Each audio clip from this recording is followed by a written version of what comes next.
بسم اللہ الرحمن الرحیم۔ آیت نمبر 40 سے داستان شروع ہو رہی ہے ایک عجیب و غریب قوم کی جس کو بنی اسرائیل یہودی کہا جاتا ہے۔ یہ لوگ مدینہ میں رہتے تھے، یہ لوگ آخری نبی کے منتظر تھے۔ ان کا عقیدہ تھا ہمارے سے ملتا جلتا، کسی کے منتظر ہونا۔ ان کا عقیدہ بھی کیا تھا؟ انتظار کا، آخری نبی آئے گا۔ قرآن اسی سورہ بقرہ میں بیان کیا ہوا۔ عبرت ناک ہے، عبرت ناک ہے، انسان کو جاگ جانا چاہیے۔ یہ اپنی سرزمینوں سے ہجرت کر کے آئے تھے، اس سرزمین کو تلاش کرتے کرتے جس کی نشانیاں انہیں بتائی گئی تھی کہ فلان سرزمین پر اللہ کا آخری نبی آئے گا اور وہ وہاں اپنی حکومت قائم کرے گا اور اس پر ایمان لانے والے بہترین امت ہوں گے۔ تو یہ ہجرت کر کے آئے تھے، ان کے آباء و اجداد یہاں پر آ کر آباد ہو گئے۔ جب آباد ہو گئے تو وہاں پر آ کے اوس و خزرج بھی آباد ہو گئے۔ یہ کفار کے قبیلے تھے۔ ان کی اپنی جو زبان تھی، جو ان کی تورات کی زبان تھی، وہ کون سی تھی؟ عبری زبان تھی۔ اور جو بزنس کی زبان تھی، کاروباری زبان، دنیا داری کی زبان، وہ کون سی تھی؟ عربی۔ انہوں نے اتنی توجہ دی دنیا کی طرف کہ چند نسلوں کے بعد ان کو اب عبری زبان جاننے والے بھی سوائے مولانا حضرات کے عبری زبان جاننے والا ان میں کوئی نہیں تھا۔ یعنی تورات اپنی زبان میں پڑھنے والے صرف مولانا رہ گئے اور یہ سارے دنیا کمانے میں لگ گئے۔ ٹھیک ہے، یہ بات بھی کچھ ہم سے ملتی جلتی ہے، ٹھیک ہے نا، کہ جو بزنس والی زبان ہے وہ کیا ہے؟ ابھی چائنیز سیکھنے کے سینٹر کھول رہے ہیں ماشاءاللہ، ٹھیک ہے نا۔ کراچی میں، پاکستان میں ایک ٹیچر، ایک سکول میں لیکچر کے لیے گیا ٹیچر کے، تو وہ مجھے بتا رہے تھے کہ پیرنٹس مطالبہ کریں بچوں کو چائنیز سکھائیں، بچوں کو چائنیز سکھائیں کیونکہ اب آئندہ زمانہ چائنیز کا آ رہا ہے، تو چائنیز بھی سیکھیں گے۔ کیوں؟ ایمان ہے کہ چائنیز سیکھنے میں فائدہ ہے، چائنیز سیکھنے سے کچھ اہداف حاصل ہوں گے، انگلش سیکھنے سے کچھ اہداف، یہ ہوتا ہے ایمان، ٹھیک ہے نا۔ یہ منہ سے کہنا فیوریٹ یہ ایمان نہیں ہوتا۔ ایمان چھلکتا ہے انسان کی حرکتوں میں سے، نظر آتا ہے لوگوں کو، عکاسی کرتا ہے کہ میں ہوں۔ جن چیزوں پہ ایمان ہوتا ہے وہ انسان کی حرکتوں میں نظر بھی آتا ہے۔ تو انہوں نے کیا کیا کہ عربی تو سیکھ لی، اگلی نسلوں نے عبری زبان صرف تورات سے کٹ گئے۔ آج عربوں کے اپنے مسائل ہیں، غیر عرب مسلمان جو ہیں وہ بھی تقریباً ان کی حالت بھی یہی ہے، کاروباری زبانیں سیکھتے ہیں۔ یہ میرا کہنے کا مطلب یہ نہیں ہے کہ وہ نہ سیکھیں، سیکھنا کوئی بری بات ہے، اچھی بات ہے، بہت اچھی بات ہے، زبانیں سیکھنا بہت اچھی بات ہے، لیکن جو میں کہنا چاہ رہا ہوں اس پہ توجہ رکھیں کہ چونکہ اس پر ایمان ہے کہ اس کو سیکھنے میں فائدہ ہے، لہٰذا سیکھتے ہیں۔ اب ایک نئی زبان آ رہی ہے جو بہت مشکل ہے، عربی سے بھی مشکل ہے، چائنیز آپ نے دیکھی ہے، عجیب و غریب ہے، تو اس کو بھی سیکھنے کے لیے تیاریاں کر رہے ہیں، پر تول رہے ہیں لوگ، تاکہ کل کو ہماری دنیا جو ہے وہ فٹ رہے چائنیز کے ساتھ بھی، ہمارے کاروبار فٹ رہے، ہمارا بچہ اپ ٹو ڈیٹ ہو چائنیز کے ساتھ بھی۔ تو ان لوگوں نے بھی اپنی جو ہے وہ زبان، جو عبری زبان تھی، چھوڑ دی، عربی زبان جو کاروباری زبان تھی، روزمرہ کی زبان تھی، وہ سیکھ لی، اور تورات کس کے پاس چلی گئی؟ ایکسکلوسیو صرف علماء کے پاس۔ اگلا سٹیپ کیا ہوا؟ علماء، جو قرآن نے بتایا ہوا ہے، علماء کرپٹ ہو گئے۔ انہوں نے ان لوگوں سے مال بٹورنے کے لیے دین میں، تورات میں تحریف شروع کر دی، بدل کے باتیں بتانا شروع کر دی۔ یہ بھی آگے آئے گا سب، میں خلاصہ بتا رہا ہوں، یہ پس منظر بتا رہا ہوں کہ یہ اتنی لمبی داستان اللہ نے کیوں بیان کی، اور یہ بیان ہی اس لیے۔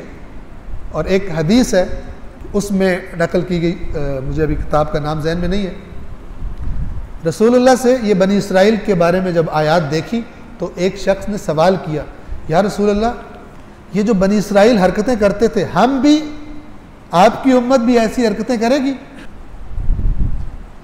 تو رسول اللہ نے فرمایا کہ جو یہودی کرتے تھے تم سب حرکتیں کرو گے، جو یہودیوں کی حرکتیں اللہ نے قرآن میں بیان کی ہیں، میری امت وہ ساری حرکتیں کرے گی۔ پھر ایک مثال دی، ایک جانور ہوتا ہے، اس کو گو کہتے ہیں، ٹھیک ہے، بڑی سی چھپکلی کی طرح ہوتی ہے اور اس کو سوراخ میں رہتی ہے۔ تو انہوں نے کہا کہ اگر یہودی گو کے سوراخ میں گھسے تھے نا تو میری امت بھی اسی سوراخ میں گھسے گی۔ اس طرح یہ یہودیوں کی حرکتوں کو فالو کریں، اور اللہ عالم الغیب نے سب سے زیادہ یہودیوں کو ڈسکس کیا، ایک حرکت بتائی ہے ان کی کہ کون کون سی صفات تھی جس کی وجہ سے انہوں نے کیا کیا، اللہ جس کا انتظار کر رہے تھے اس کے دشمن اور جن کو دھمکیاں دیتے تھے نا رسول اللہ کی. بہت خطرناک بات ہے، ہو سکتا ہے مجھ سے کوئی ناراض ہو جائے یہ کہ آپ ہمارے بارے میں کہہ رہے ہیں. قرآن نے کہا ہوا ہے یہ قوم جو منتظر تھی رسول اللہ کی، جب رسول اللہ تشریف لائے تو جن کو یہ دھمکیاں دیتے تھے کہ تم ہم پہ جو ظلم کر رہے ہو جب وہ آئے گا تو ہم اس پر ایمان لائیں گے، پھر وہ ہم تم پر فتح پا لیں گے. جب وہ رسول آیا جن کو دھمکیاں دیتے تھے وہ انصار بن گئے اس کے، اور جو انتظار کر رہے تھے وہ اس رسول کے سب سے بڑے دشمن بن گئے. کیوں؟ انہوں نے دین، اوس و خزرج کے پاس دین نہیں تھا، انہوں نے دین کو تحریف کیا ہوا تھا. جس نے غلط دین پہ جو چل رہا ہوتا ہے وہ بعض اوقات کافر سے زیادہ خطرناک ہو جاتا ہے جب کوئی اصلاح کرنے کے لیے آتا ہے، کیونکہ کافر تو دین کی دلیلیں نہیں دے گا، تو یہ تو دین سے دلیلیں گھڑ کے لائے گا مقابلے پر. یہ رسول اللہ کے مقابلے میں گمراہ کرنے کے لیے اپنی گھڑی ہوئی دلیلیں دیتے تھے لوگوں کو اور اپنی عوام کو گمراہ کرتے تھے. اور کیونکہ عوام تو تورات سے دور ہو چکی تھی وہ پھر ان کی سن کے نعرے مارا کرتے تھے. یہ عبرتیں ہیں قرآن کی. پہلا سپارہ جو ہے یہ بھرا ہوا ہے عبرتوں سے. حرکتیں بتائیں ہیں بنی اسرائیل کی اور بتایا کہ لہذا شروع کی آیت میں جو پہلی آیت ہے نا، اے بنی اسرائیل یاد کرو میری نعمت کو، میں نے کیا کیا تم پہ احسان کیے ہیں. اور یہ جو اب نبی آیا ہے تم نے تو اس کو ماننا تھا، تم اس کے پہلے انکار کرنے والے تم بن گئے. تمہیں کیا ہو گیا؟ تم سے تو یہ مثلا اور توقع تھی، تم تو انتظار کر رہے تھے، تمہیں تو بڑھ چڑھ کے اسے ماننا چاہیے تھا، اور تم اب کافروں کو بھی کہہ رہے ہو یہ وہ نبی نہیں ہے، ان کو بھی اس سے دور ہٹا رہے ہو. خود قریب آنے کی تو دور کی بات، دوسروں کو بھی گمراہ کر رہے ہو اس کے بارے میں. عبرت ناک ہے وہ لوگ کہ جو صحیح دین کی جگہ تحریف شدہ دین کو اپنا چکے.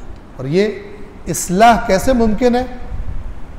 اللہ تعالیٰ کی کتاب کو جیسے حق بنتا ہے اس طرح پڑھا جائے. اسی پہلے سپارے کی آیت ختم کرتا ہوں بات کو.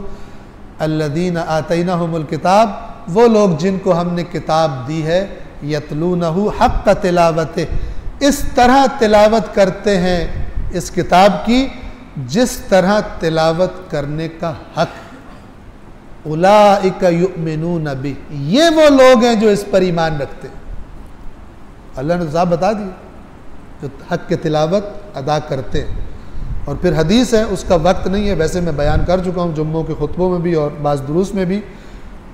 امام جعفر صادق علیہ السلام اس آیت کی تلاوت کرنے کے بعد امام پھر وضاحت فرماتے ہیں کہ یہ جو اللہ نے فرمایا حق کے تلاوت، اس کا کیا مطلب ہے. ٹھیک ہے. اور اس کے بعد فرمایا یہ کام اللہ کی قسم یہ حق کے تلاوت نہیں ہے. ٹھیک ہے، میں ابھی نام نہیں لیتا. جن کے بارے میں امام نے قسم کھائی ہے نا کہ اللہ کی قسم یہ حق کے تلاوت نہیں ہے، وہ رائج ہے معاشرے میں. اور جن باتوں کا امام نے کہا نا یہ حق کے تلاوت ہے، وہ کوئی نہیں کرتا. اتنا ہم نے تعلیمات اہل بیت پر عمل کر کے دکھایا. ٹھیک ہے.